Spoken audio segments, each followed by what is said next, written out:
Thank you for plugging into this Family Life News podcast, streaming issues-driven, family-focused news.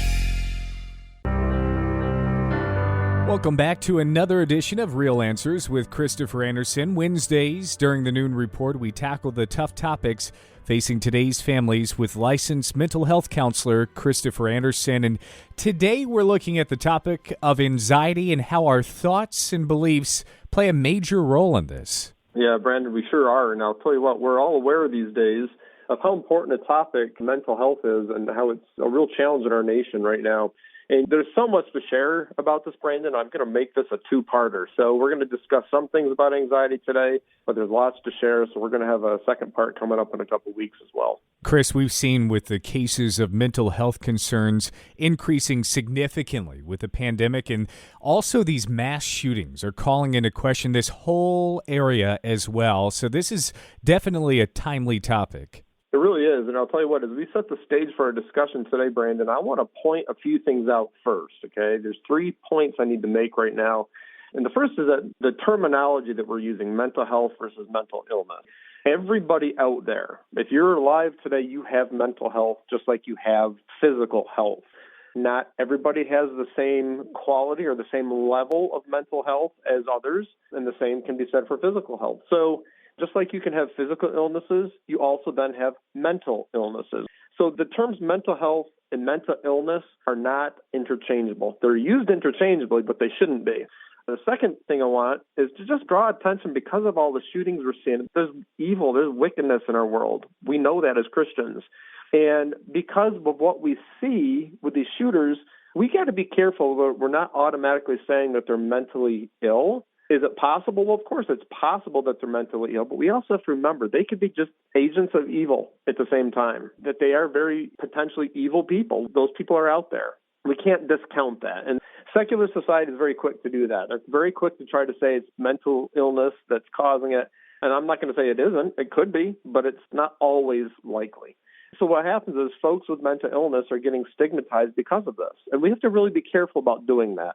The media does a horrible job of distinguishing between the two because by and large, our media outlets are secular. They're not going to necessarily call into question and point to the fact that these shooters are potentially evil people. You're not going to hear that much. And thirdly, we're not going to focus today's segment nor next week's solely on mass shootings, but we're going to have more of a general discussion on understanding anxiety and how people can address it. In talking specifically about anxiety, what factors often lead to the development of problems with anxiety? Well, I'll tell you what, you're going to get a bit of an anatomy lesson today because anxiety is generated in a very small area of the brain called the amygdala. As you know, your brain is divided into right and left hemispheres, and there's actually an amygdala in both sides. And in cases where people are traumatized, this little tiny area of the brain is very efficient at learning about the situation in which the trauma takes place. And so this learning is happening in that area of the brain automatically. So God wired our brains this way so that we don't have to take time to stop and consider whether or not we should take action later on when we're faced with another situation that is similar to the one that originally caused the problem. So that area of the brain is involved in what we call the fight, flight, or freeze response that we've heard about before. And I'm not going to get into all the specifics of that right now. But the problem is this, though. That area of the brain can then cause anxiety in situations where high levels of anxiety really aren't warranted. So the same part of the brain that helps keep us safe can then cause problems in other areas of our lives. So it's in these situations where ultimately people are seeking counseling for. So when I talk to my clients, they are able to rationally know or understand that they don't need to feel that level of anxiety, but they can't seem to stop it because their amygdala, again, doesn't act based on thinking. In other words, the thinking center of the brain at this point isn't active, but that little area of the brain, the amygdala, is active, and this is where the anxiety is generating from. So how then do we cope with anxious situations if we feel like we're not supposed to feel anxious? As Christians, we know that in the Bible, we're told not to be anxious.